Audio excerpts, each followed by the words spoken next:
signed its treaty, and more importantly, I looked it up, it's also the room where Tony Bennett first sang I Left My Heart in San Francisco. So I think that's awesome, so yay, Venetian room. So this is me, who I am.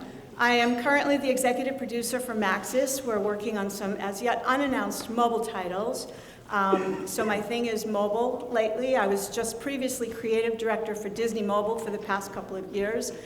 We did a bunch of really successful mobile titles there, including Where's My Water?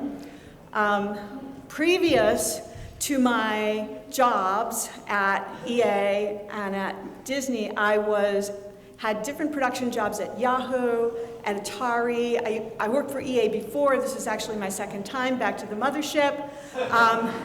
I worked for Mattel for a number of years, and I worked for Time Warner for a number of years. I also had a little brief stint at NBC, but I don't talk about that. For about 4 years, I was a freelance game designer, and I know that many of you are.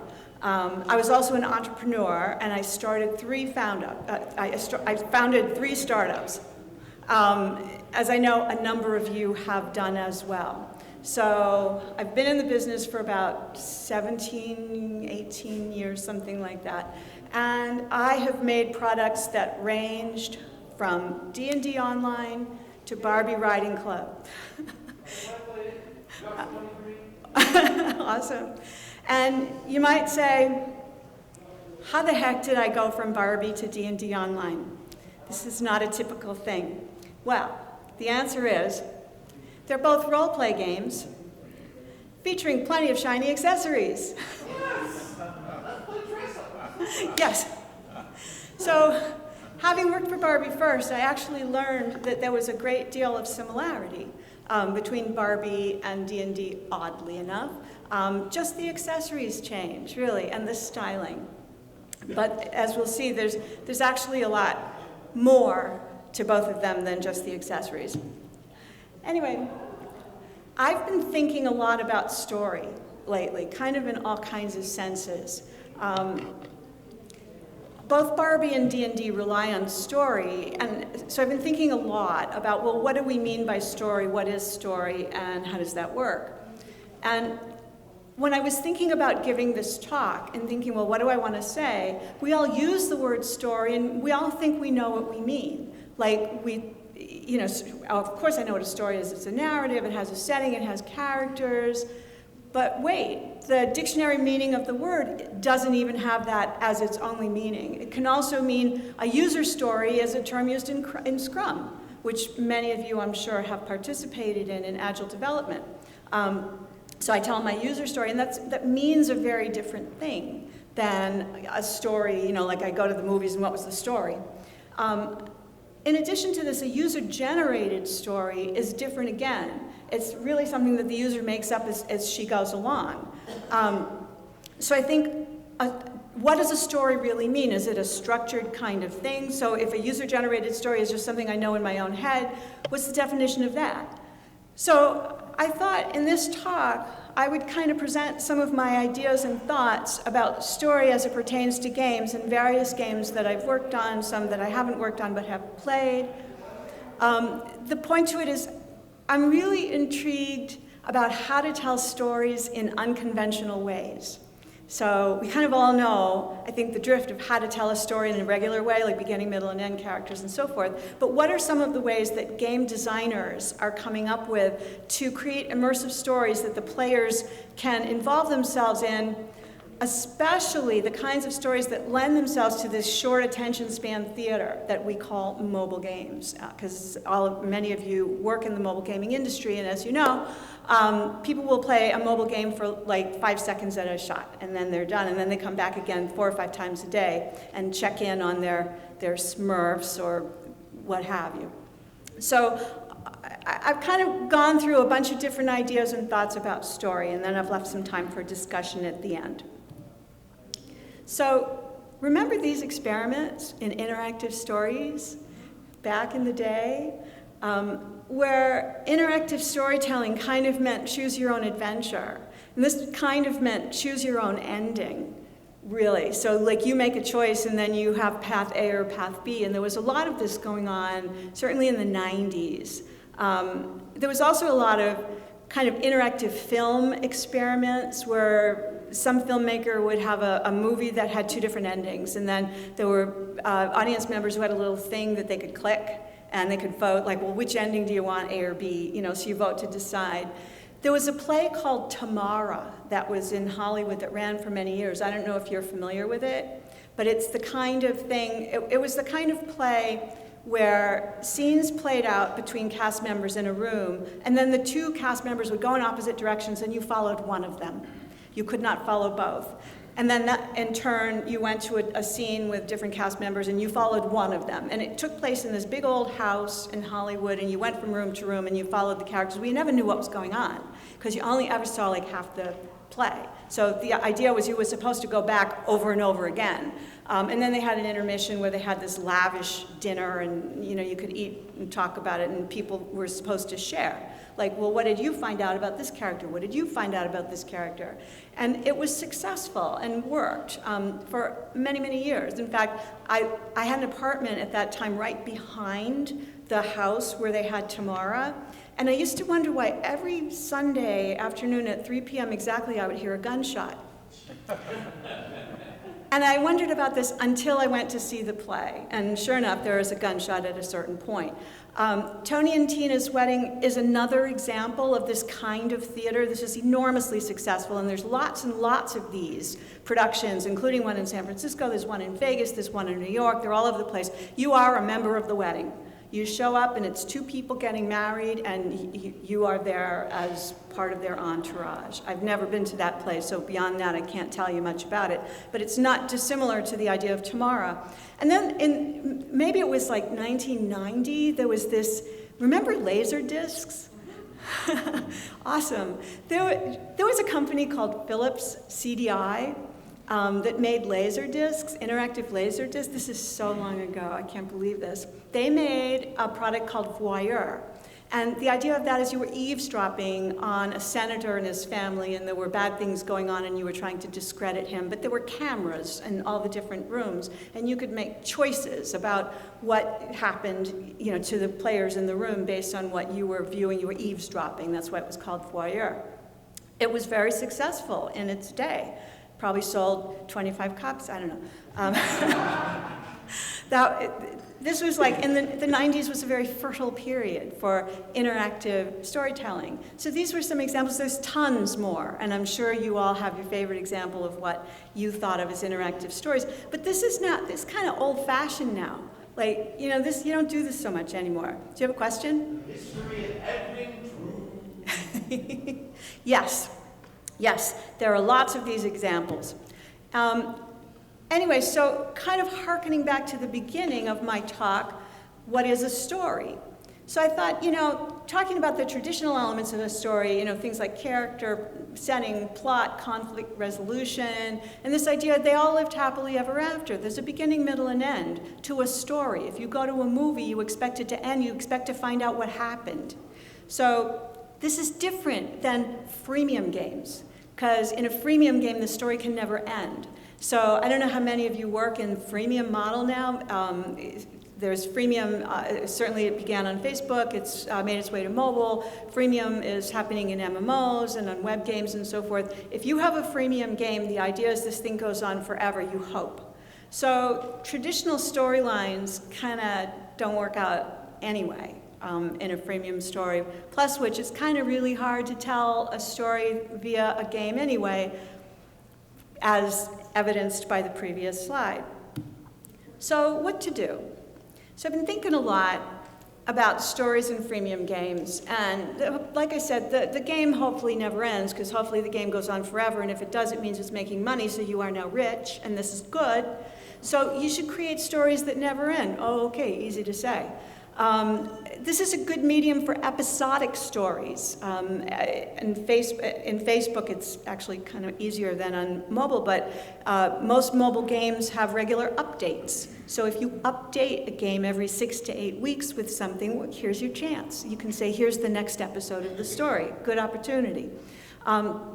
A lot of stories that we see in mobile and in freemium games in particular don't really have a narrative. They just provide a context. Dragon Veil is a good example, and I'm going to come to that in a later slide. But there's no particular story to it. It's just, hey, you're breeding dragons, or hey, the Smurfs have a village. There's more of a story there because Gargamel is after them. But there's Mafia Wars is a good example. There's no particular story. It's just, you're a member of the Mafia. We're done. Then there are stories, and there are games in which the players themselves make up the story as they go along. And we'll have some examples of these. And then there are stories in which a player actually plays a character in the game. And this is kind of a Tony and Tina's wedding approach to the thing. It's like, I'm not just watching the story, I'm in the story, and I'm expected to do something. So let me go back to Barbie. Because I learned a lot from, I worked in Barbie for 4 years, and I made a lot of Barbie products that were entirely successful. I made Barbie Riding Club, Barbie Ocean Discovery. I was there when we launched Barbie Fashion Designer, which launched Mattel Media, of course. Barbie has no story. Barbie is aspirational. She literally has no story. We used to have a VP of marketing who would announce to us routinely at meetings, Barbie will walk many times to the altar, but she will never say, I do. And the reason why is because if Barbie got married, then she would cease to be an inspirational journey for little girls who basically want to think about their wedding over and over and over again. So you can never say, this is who Barbie is, she's married, she has 5 children, she's getting a divorce from Ken, although she did. They broke up. They weren't actually married, but they broke up. The other thing to learn is that Barbie's actually a talking stick. And how I really, really learned this is I was in a meeting over lunch with a couple of marketing people and a couple of development people, and we were having an argument about something having to do with the logo. And there were no Barbie dolls on the table. So the marketing lady literally picked up a salt shaker and she said, but I told you this. And somebody else said, no, but I think it should be like this. These both being Barbie dolls. I'm like, holy crap. People who work at Mattel can't even talk without holding a Barbie in their hands. This holds true, however, of the play patterns that we see in girls. While I worked at Mattel, I was fortunate to have, we called it the Imagination Center. It was a focus group center. And we had it in our building. And we had a list of 5, 6, 7-year-old girls that we could call up on a moment's notice to come in and do some test marketing for us. And if we had anything, if you had a paragraph written down on a piece of paper, you'd say, oh, haul them in, and you'd read the paragraph to the girls, and they'd go, terrible, or oh, I like it, whatever. So we would bring in kids to play with everything. And we always had dolls available. And one time we made an interactive doll called Talk With Me Barbie. And Talk With Me Barbie, you could download her so she would say your name and she would say all manner of interesting things. Well, the girls took the Barbies and they start playing Barbies. And when girls play Barbies, what they do is they start telling stories about their lives. And they use the Barbie to express themselves. And these 2 little girls, I'll never forget it, they were 6 years old and there was a Ken in the room as well. And typically what happens is the 2 Barbies fight over the Ken. And it's like, you cannot go to the prom with Ken. It's like, I said I was going to the prom with Ken. This is little girls actually saying this. I remember this. This was 12 years ago. I remember this. And she says, no, I'm going to lock you in the closet so you can't go to the prom with Ken. And go down. And it's like, ha-ha, I'm going to the prom with Ken. And we're watching behind the 2-way glass. I'm like, should I say something? This is a little scary. It's like, should I tell the mother? But you realize, like, no, girls have a lot of aggression, and girls are kind of making this thing up. All of what they made up had absolutely nothing to do with the product we were making. And that was a lesson. Girls didn't give a hoot what we were downloading for the Barbie to say. They just wanted the Barbie to say what they wanted the Barbie to say, and it was in their minds and coming out of their mouths, and that was just great. They act out their ideas, hopes, and dreams through the medium of the doll. And I've watched dozens and dozens of kids play with toys, with Barbie in particular, and it's a very enriching experience and very interesting in terms of story, because mainly what girls do is they act out stories. It's their main play pattern. So anyway, The user stories are very different from the official ones from Mattel. And there on the right, you can see the official idea from Mattel is Barbie and Ken are happy. And there on the left, you can see a user-generated image of, no, Barbie's actually bulimic. And there's a lot of Barbie art that appears in the world. Mattel tries its very best to put the brakes on the S&M ones. There's tons of them. You wouldn't believe it. But it's impossible because Barbie is such a huge brand and is so big that Mattel or any bevy of lawyers can't hold the public down. And these are adults who make dioramas basically out of Barbie, again, telling a story. So Barbie is one of the most useful tools I've really ever seen for telling a story. It's just kind of awesome. So I learned a lot from this and said, well, all right, let me take this away and think about it. And then I became the executive producer for D&D Online. I worked for Atari. And this is kind of a very different approach to storytelling, how D&D works. And I loved it as soon as I encountered it. It's like you roll a dice and it tells you what happened. I'm so enamored of this. So I loved it immediately.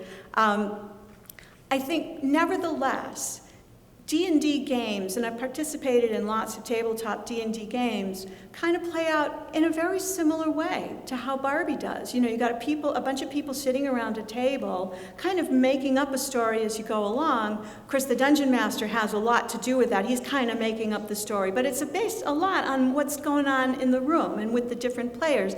So, you know, you've got the little figure and everything, and I'm like, this isn't really different from Barbie. This is really the same. And I was kind of astonished by that, moving from one brand that I thought was so different from D&D to D&D itself, and realizing, like, no, we're sitting around a table playing stories, like with the little figures. In fact, there was one night we were playing, and we came upon a corpse of a woman in a dungeon, and she had richly jeweled greaves, which I well understood. It's like, jeweled, okay, I like this. And the two people who entered the room first both saw them at the same time, and each thought that he and she should own the greaves. The rest of us thought, well, we're a party, you should actually, let's sell the greaves and split the proceeds. A fight broke out. And again, it reminded me very much of, you can't go to the prom with Ken, like, oh, take that. They had to take it outside because they couldn't agree, like, who got the greaves. Meanwhile, the rest of us are sitting there saying, can we have the pizza now? And it was really something, and I remember that story well. And that was a good 10 years ago that I don't quite remember. I think in the end, the woman who was very adamant ended up with the greaves because we just wanted the game to continue. And then, so now I work for Maxis at EA, and of course our crown jewel is The Sims. And The Sims is kind of, I've played The Sims before, but wow, like really diving into The Sims and figuring out like how does story work in The Sims is like a whole different thing. One of our engineers was trying to explain to me emergent gameplay and how the systems work, and he said, suppose you have 3 systems in a game. You have a husband with a philandering eye, you have a wife who likes to throw parties, and you have a neighbor who has a temper problem. And he said, you put them all together. You kind of don't know what will happen, but it turns out that at the party, the husband is like, you know, with the wife. The wife is, of course, giving murderous glances to the husband. The other husband comes in, breaks stuff up, has a fist fight ensues. There's blood all over, etc. The player does not generate that story. The system generates that story, but based on choices that the player made. So you can assign traits to Sims. You can create a Sim to be anything you want, including a burglar or a homeless person. We have one woman that I work with who literally created a homeless Sim. She has no home, and she just mooches off of other people in Sunset Valley, which I think is hilarious. And the image on the right, like in the first 3 weeks of my working at Maxis, one of my colleagues, we were talking about emergent gameplay and back pressure from the game, and the game will do mean things to you. And it's like, I'm from Disney, So he was saying, well, no, let me tell you about this. He was a tester. He works for Maxis. So he was testing Sims 3, I guess before it was released. And he saved up for a long time to buy this couch. It was this beautiful sofa that he'd wanted. And it took him, like a week or something like that to save up enough money and to buy this sofa. And then he left it and he went away and he came back. And a burglar came and stole the sofa. And he was like, this guy, he's like heartbroken. He's telling us, and he's like, as though like this had happened to him in his life. And then he's telling me this, because he's telling, here's an example of this, and now I'm telling you this. And I'm like, wow, this story has a very long life. This is a very compelling story, this thing that happened to him. He was bereaved by this event. He hasn't gotten over it yet. And this was, when did The Sims 3 release? Like 3 years ago or something? He's still telling this story. This was before the release. So The Sims is an extremely successful and very different way of storytelling, because it provides the user tools, more elaborate tools certainly than Barbie, but tools nevertheless. And then this is my guilty pleasure. I don't know, have any of you ever heard of this game, 10-Gaged? I would be shocked if any of you heard of it. This game has been running, it's a web game. This game has been running for like at least 4 years. And I played it a couple of years ago because I was looking around at interactive games, and I thought, I should put this in my talk. And I was going to the game to get a screenshot of it, and I said, I don't like that screenshot. I'd better get into an actual game and play, so I can get a good screenshot. And then I thought, I don't like that screenshot. I think I'll keep playing. An hour and a half later, I said, get back to the talk. You have to make slides. What this game is, this is a chat room. That's all it is, and it's a version of Big Brother, or kind of like Survivor, but it's more like Big Brother in that you're all in a house. And I think the reason it's called 10-Gaged is there used to be 10 people in a house, now there are 16 people, so I have no idea why they kept this title. This has a terrible UI, it has a terrible UX, it's really not a good game. I look at this game and I go, why does this grab me? It is a chat room in which you join in with 16 people into a house, and you vote each other out based on pretty much nothing apart from your chatting with each other. As you can see, I think, from here, there are public comments and there are private comments. So people will privately message you. It's like, hey, want to form an alliance? And I go, oh, that's really powerful. So a couple years ago, I was playing this game, just trying to, honest to God, just doing research, honest to God. And I'm playing the game, and somebody says, hey, let's form an alliance, you and me and this other girl and this guy here. And I'm like, okay, cool. So we start chatting with each other, and they're talking about their lives, and this one girl lived in London, and she was sending pictures. It was snowing in London, and then we had a whole discussion about Fahrenheit versus Celsius and how cold it was in London, and we're going on and on and on. This went on for like 3 or 4 hours. Like, I'm chatting with these people. It's like, 1 o'clock in the morning. It was a Saturday night. I remember it. And then the one girl says, well, let's share our real names. And one guy says, let's not. And she says, well, then let's share our real ages. I'm 17. And I'm like, okay. And then the one guy who was from Pennsylvania, he's 14. And then there was a man from Holland. And he said, well, I'm the old man. I'm 23. And they said, how old are you? And I went, like, child predator? I don't know. So I didn't know what to say, so I said, well, I'm 29, because I thought, all right, 29 again, that's fine. So shortly after that, and I lasted for a long time because my alliance protected me, and we had vote after vote, and my alliance, sure enough, protected me, and I had this feeling of like such loyalty to these people. And finally I was voted out. It was like number 5 or something like that, and the girl from London won the game. And I went to bed and I couldn't sleep. And I felt like, honestly, it was the first time in my life that I ever kind of had this longing to be 17 again. And I thought, this is a very powerful experience. I don't know why I'm experiencing this. This is stupid. I've been in tons of chat rooms before. I played Club Penguin more than most other children. Or to Disney, remember that. I've played Habbo Hotel. I mean, I played Neopets. I worked for Neopets. You know, I've done all these experiences, and yet this one really grabbed me. And I looked at it and I thought, well, why is that? And I felt like this idea of like people ganging up on each other and the whole loyalty thing. And all this is a chat room with a couple of rules. You get little buttons that say evict underneath the photos, and you can see here that some of them have been evicted already.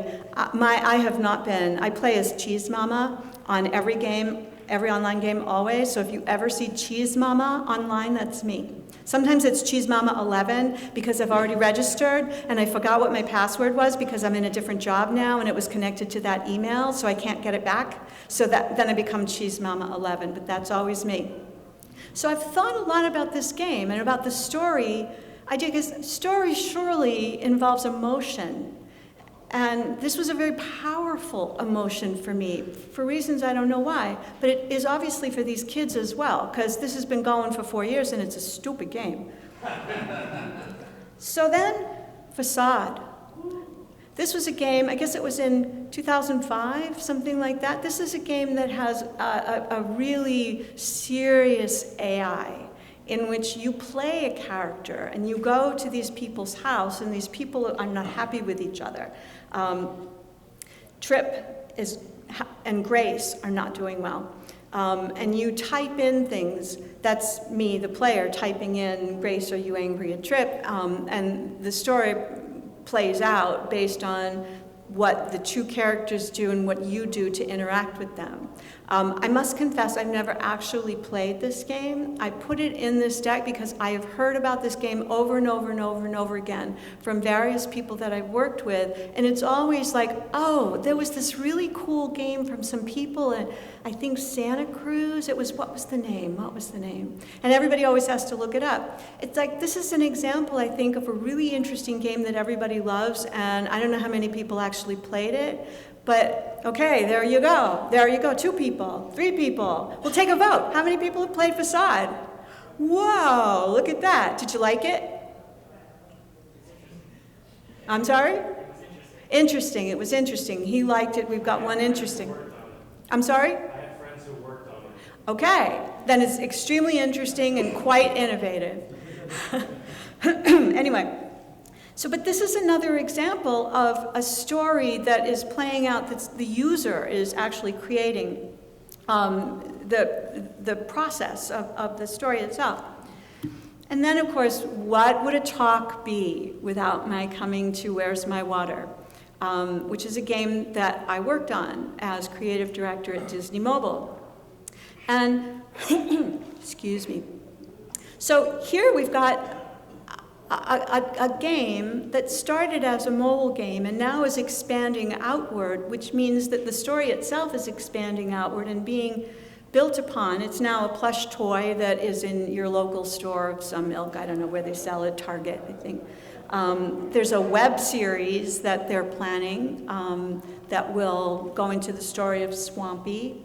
So here's the interesting thing about this game. Because I worked on this game from the very beginning, and when we first had this game, we did not have a character associated with it. We had a game mechanic about water flowing downhill. And we were in several brainstorms saying, well, this is a really interesting game, and it's a really interesting mechanic, but who cares? Like, what is this game really about? Like, why does water flow downhill? And you know, we had all kinds of ideas, including like, well, there are seeds, you know, there are seeds underground, you're watering the seeds and they sprout, maybe they become plants, maybe they become baby monsters, they're monster seeds. We literally had this for a while.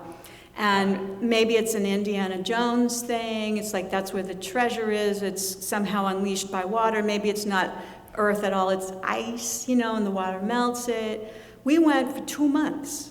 Like brainstorming this and going through different art treatments about like what happens underground. We just knew like, well, water has to flow down, so it's probably underground. And we went for 2 months and nobody really liked this game at all and said, well, they're, you know, okay, well, these guys like it, so they want to keep working on it, so whatever. And finally, we said, okay, this is Disney. You know, we need to have a character, we need to have a better backstory. So we got together and we brainstormed, and one of the artists in the room happened to be from Florida. And we had been talking about urban legends and the idea of like, what do people really know? Like, because you want to tap into their unconscious. So we were thinking urban legends, and what are urban legends anyway? Because this is underground, and we thought, well, what if it's under a city? And we thought, well, everybody thinks there's alligators in the sewer, you know, because people buy them as pets when they're little and cute from the pet store, and then they get a little bigger and they flush them down the toilet, and they end up in the sewer. So this is an urban legend. And if you say there are alligators in the sewer, probably like you've all heard of this, right? Like at one point in your lives or another, somebody said that to you, and you went, oh, no, not really. So we said, well, what if it's an alligator? And somebody else said, alligators aren't cute. It's really not a good idea. And one of our artists who was in the room said, well, I'm from Florida, and I can draw a cute alligator. And he did. And it was like swampy. I mean, he just, there it is. And we went, wow, that's mighty cute. Let's try that out. So we brought that into the next product review, and sure enough, this is where we ended up. I personally believe, had it not been for Swampy and the backstory that's associated with him, I don't think Where's My Water would have been the runaway success that it became. The game was good. There are a lot of good games that don't have a particular hook. Personally, I think Angry Birds was such a big deal because, like, Angry Birds, like, you sort of get that, like, you know, Alfred Hitchcock, like, the birds are angry. Like, it's sort of weird, you know? If it had been, like, flying projectiles, probably we wouldn't be talking about it. So, like, the role of character, I think, is a really interesting and important thing. And there's a kind of a story to Where's My Water, but it's nothing, you know, to even explain or express. So, as I was thinking of this, I thought, you know, a story doesn't even have to exist as a single entity. It's not like, here I'm going, I'm telling you a story, you're in my game, and I'm telling you the story, and then you're done playing the game, and no more. I mean, nowadays, especially, like, the story is told in a lot of different places. It's kind of a distributed story. So yeah, it's told partly in the game, but then there's all these blogs about the game. And then on the blogs, people are making up stories about your game. And it's like fan fiction, fan art. I mean, we get literally millions of pieces of art that on The Sims that people make. You know, it's just like a big deal. So fan fiction, fan art, like blogs, all that kind of thing. Part of the story is in the player's own mind, and you can never know. It's like the girl's playing Barbie. Like, what's this girl thinking about? You know, what's happening to her, really? But you should care about that, because that's what you're trying to trigger when you tell a story. You're trying to get somebody in their own mind go, I'm really invested in this 10-gauged thing. I don't know why, but I'm really invested. You want that, because that creates a lot of re-engagement. And then the game doesn't have to be told all in one place or in one sitting. It's good when you have a game that plays out. I mean, think of like the massive success of soap operas in years past. Like the story, it just never ends. It just keeps going. And you know, you could tune in a year later and you can pick it right up. If you think of a game as being a tool set for the player telling his own story, and think again like Barbie, think of D&D, think of The Sims, they're just tool sets really for the player to say, what do I want to happen? I want a homeless Sim. I want my Barbie to go out with Ken. I want to kill the orc. I want to have the Sword of Doom. Whatever. But doing this, it's an interesting thing what happens, because the control now shifts from the creator, that's all of us, to the consumer, that's all of them and us. But as a consumer, it's a very different thing. You're no longer in charge of it. And this is a very hard thing for creators to do, because creators all want to be in charge of it and you want to control the thing. So I think this is a big next step in game design, is to say, how do you do this? And like let go of this well enough so that you can allow you consumers to create their own stories and have a good time with it, and that you don't get to tell them how to do it. I don't get to tell them how to do it. It's hard for me. Anyway.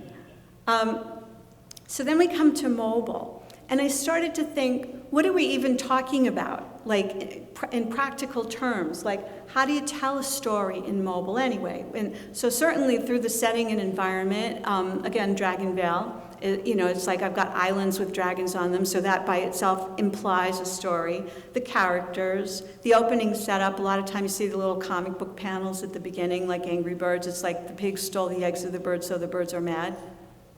That's the only way we know that. Quests, of course, is a really good way. And the tutorial. I don't know if you've played The Simpsons Tapped Out, an EA title. But the whole tutorial is kind of really awesome because it's Homer Simpson kind of making fun of games. It's like farming, like whoever would have done that? Like who would think that'd be fun? You know, so he's got stuff like that. So the tutorial itself actually takes you way, way into the story, and it's really a pretty good tutorial. But then the story is continued by the player. And I was thinking about how every time a player shares something on Facebook, every time they post something on a blog or on YouTube, they're kind of adding to the story. They add some comment to it. It's like Pinterest, you know? It's like they're telling a story through all these photos of your game. Certainly likes on Facebook, like, ooh, it's liked, it's well liked, you know, that says something, it's some mark of the game. Certainly people Twitter about things and stuff that they say on Twitter, on Facebook, on blogs, on YouTube. All the ways that the user can now interact with your game and further your game is much greater than it used to be in the past before the age of social networks. So then we come to Dragonvale. I am a Dragonvale addict. Hi, my name is Cynthia, and I'm a Dragonvale addict. Hi, Cynthia. Hi. I hatched the Sapphire Dragon on Saturday night. I'm very pleased. This game doesn't really have a story at all. It does have a very compelling mechanic with the breeding and the recipes, and it leads to a lot of communication. Like, how the heck do you know how to do these things? You can either experiment or you just look it up. And people communicate regularly about Dragonvale. The setting and the premise are pretty rich. You know, you've got these islands, you've got these dragons, you've got these wizards. But that's pretty much it. You know, there's no particular story that's being told about it.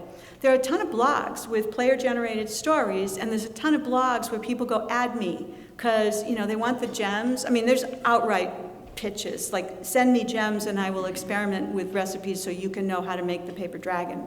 I mean, I see this all the time, which should make you think, I look for blogs on Dragonvale all the time. I go on this really regularly. So the blogs are part of the game for me. And in fact, this is my favorite blog, Mackenstein's Ultimate Dragonvale Breeding Guide. I have this in my favorites on my iPhone. I look at this guide maybe 4 times a day. You know, because I want to see what's new, you know, because I've gotten a dragon, I forgot. You know, you look up and he tells you what the recipe is. So, like, at the first of the month, I don't know if y'all know this, but every month is a new dragon that, you know, has some combination that you can't fathom. You could try every single combination and figure it out, or you just look it up on Mackenstein. So I do this the first of every month, and I find out how to get this month's dragon. So this is a forum for a lot of people like me to get together and, you know, talk to each other and share information and so forth.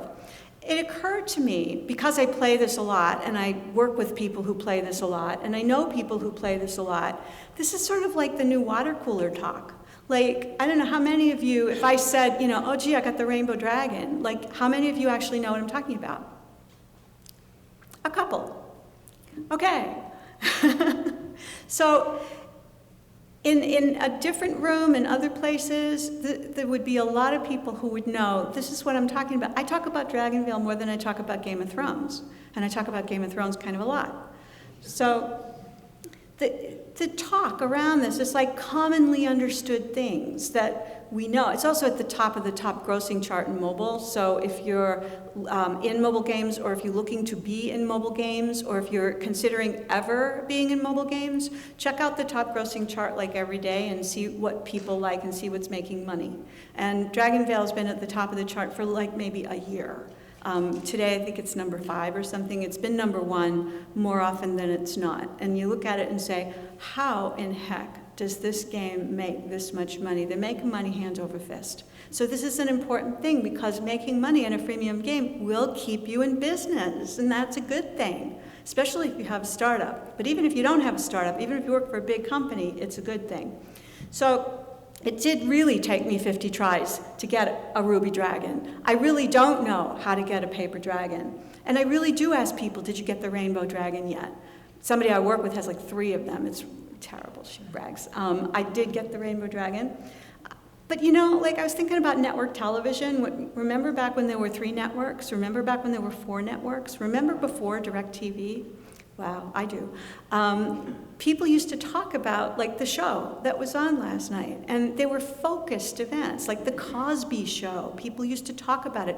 All in the Family. People used to talk about it. I mean, this was a thing that happened over many years before our entertainment choices were so fragmented, so who knows what to talk about anymore. There's 500 shows on last night. I'm not going to bring it up. But the top of the grossing charts, it's kind of like network TV. You know, if you're in the mobile industry and you look at it, everybody knows what this is. Because it's like how TV Guide used to be. There were 4 channels, that was it.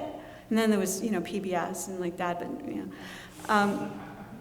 So I started thinking of like Dragonvale and stuff that's episodic like this, of being kind of the new network TV. Like, I don't know if that's the case, but I think the way people talk about these games is a very similar kind of a thing. Anyway, finally, there were user stories. I just went on YouTube and typed in Dragonvale to see what I would get, and there's this like whole backstory. This is fan fiction. Somebody made a video out of it, and we wondered how they got both of these dragons to both be in a lightning habitat, moon and sun. So part of me wonders if maybe Backflip really made this video and just kind of didn't say that. I don't really know. But I think it's really interesting that after the fact, now people are looking and say, how did this happen? How did Dragonvale come into being? What's the backstory? So that is an interesting piece of trivia for you. And you should all play Dragonvale if you're going to be in mobile games. But if you're not going to be in mobile games, don't bother, because it's really a fairly lightweight game with an enormous fan base and tons of money and a lot of obsession around the world. But that's okay. Anyway, in summary, as I was thinking about the different kinds of stories that we have, of course there are passive stories that are movies and TV. You sit down, you watch it, you're done. There are sort of active passive stories. You know, most traditional games kind of fall into this category. So you have the gameplay, like the shooter part, you know, and then you stop, you get the level, something happens, you stop and you sit back and you watch a cutscene. And it says, and here's what happened. And you go, okay. And then you finish it, and then you go and you shoot things some more. So it's kind of a combination. It's not like, you know, the interactive movie idea, you know, where you're trying to create what happened. Like, it's already known in the game what happened. So you know what happens. Well, you don't, the player, but the game company does. And then there are these active stories that are more freeform, you know, like The Sims and D&D. There are rules about it. There's certainly a system that's in place, but the player is doing a lot to create it, him or herself. And then there are these, I'm calling them ephemeral stories, because I don't know what else to call it, because I think it's really important. Toys do this. Like, the story only exists in the mind of the user, and yet the impetus that you give the user to create this story has to be very resonant, and it has to be like extremely interesting. Barbie is extremely interesting to millions and millions and millions of people across the globe, and it has been since 1959. So one thing is to explore that and say, what is so interesting about this doll? So, I mean, I think ephemeral stories is an area certainly of interest of mine. And then there are these sort of like scavenger hunt stories. That's how I think of them, because like you actually don't know, you can't figure the whole thing out from the game. Like Dragonvale is a good example of that. Who the heck knows what this is? You have to look it up on Mackenstein. So the game isn't going to tell you a darn thing. They just made the game, and then they're, you know, dependent on the fan base to actually tell you how to play the game and how to succeed at the game. And I think these are extremely interesting stories as well. So these last three really, active stories, ephemeral stories, and scavenger hunt stories, for me are kind of a next step in story design and in areas of interest. And I think each of them is very, very different and is more or less difficult to create. But that's kind of what's been on my mind lately, and I share with you. Those are my thoughts and questions and discussion.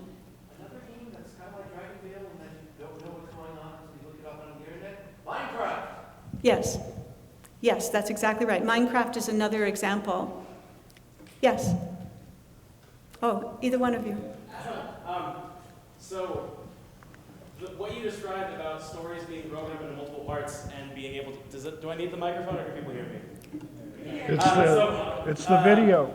you describe stories being broken into multiple parts and users like contributing and being on blogs. To me, that really says alternate reality game.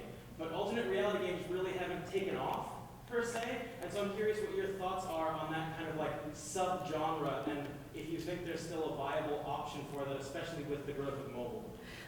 Wonderful question, thank you. Yeah, they are kind of ARG-ish in their approach.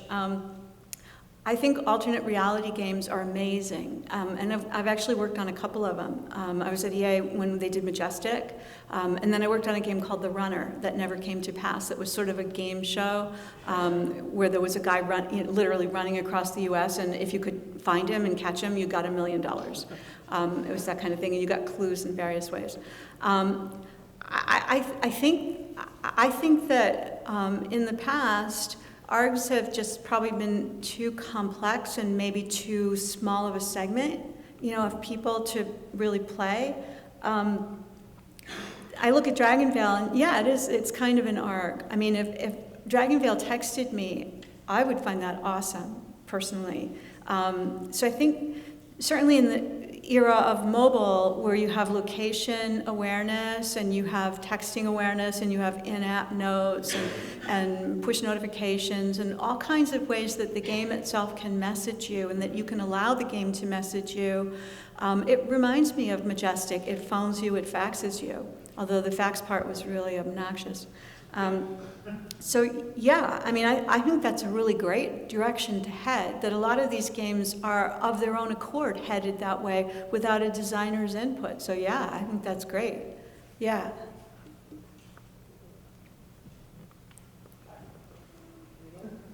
Thank you. Thank you for a great talk. I had a question about Swampy, actually. I think Swampy is an incredible character, and in fact, I was in an airport recently, and I saw two brothers, one wearing a Sonic the Hedgehog shirt with the Spider-Man backpack, and one wearing a Swampy t-shirt. And I'm like, oh wow, this character is just as big as I thought. And I think he's full of life, he's very relatable, and it's just about like great animations. With Swampy's character design, did you capture lightning in a bottle, or did you go through multiple rounds of focus testing, or how did you get to the character of Swampy?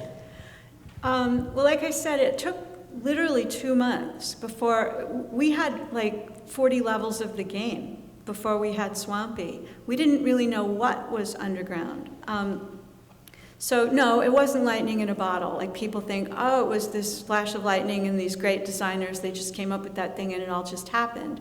It kind of did that way with the game mechanic itself. We had an intern who was working for us, and it was his idea to start with, and it was a brilliant idea, and it played out. And we had a wonderful lead designer in Tim Fitzrandolph who saw that to fruition. With the character, like I said, we had a whole series of brainstorms, and we had all kinds of conversations, and there was no agreement, even about Swampy. We had 3 different characters that came out of a set of brainstorms. Swampy was one. There was a thing on a planet. I can't remember what it was really, and there was this ice thing where the water, water melts ice, and you were kind of uncovering Ice Age characters, like that had been frozen, and the further back in time you went, like the older they got until you got to dinosaurs and like that. And we thought, well, that's a really cool idea. It was also kind of a complicated idea. And the thing that was resonating to everyone, to all of us, about Swampy is that people viscerally think there are alligators living in the sewers. I mean, if you think about really big brands, think about Jaws. Like why was that so massively successful? Because people really think that sharks come, right up to the shore and they eat people and they chunk their legs off and so forth. Well, because there's some truth in that. But it really it's this visceral thing. If you think about Angry Birds, you think about the pigs stole the eggs of the birds. I can't get over that. It's like, that's so smart. Like they stole the birds' children. The eggs of the birds are like little baby birdlets, and the pigs are over there going oink, oink. It was just like we voted. Honestly, I voted on everything. No focus testing or anything on the character design itself, just opinion. Yeah, it was the team, and we had to convince our executive in charge that it was the right thing to do, and it took some doing. He didn't like that one. Yeah. Oh, I'm sorry, whoever, yeah. Yeah.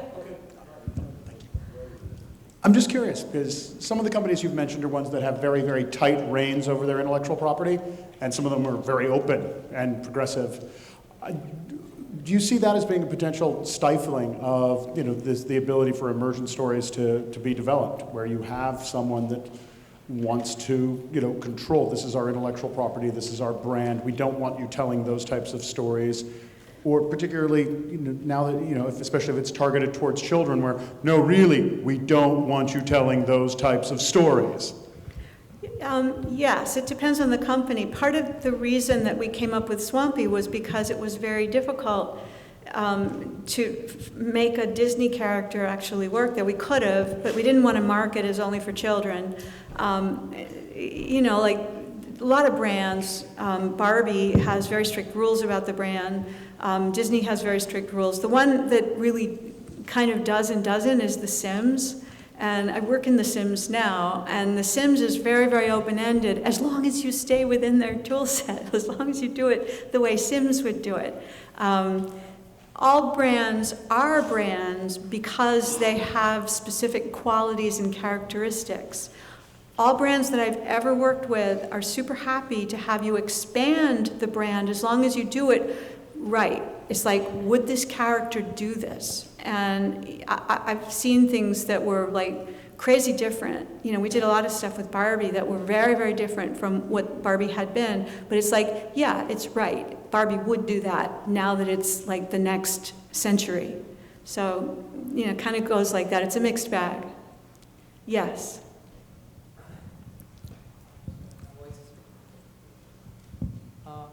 So clearly, there is a lot of importance to having a story in a game. And you mentioned a few concepts like concept of loyalty, taking something that is familiar and making story out of it. Now, how does a developer like me, who is just who can design games, who can code games, goes about takes a methodological approach in becoming better at creating games which tell a story? So how, in 10 years, how do I become you? That's my question.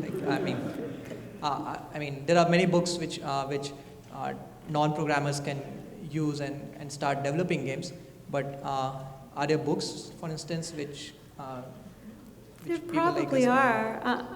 I don't. You all know books more than I do. I don't do that much. Here's what I think works. Here's what I've seen works, and what has worked for me is you have to go to what do you like.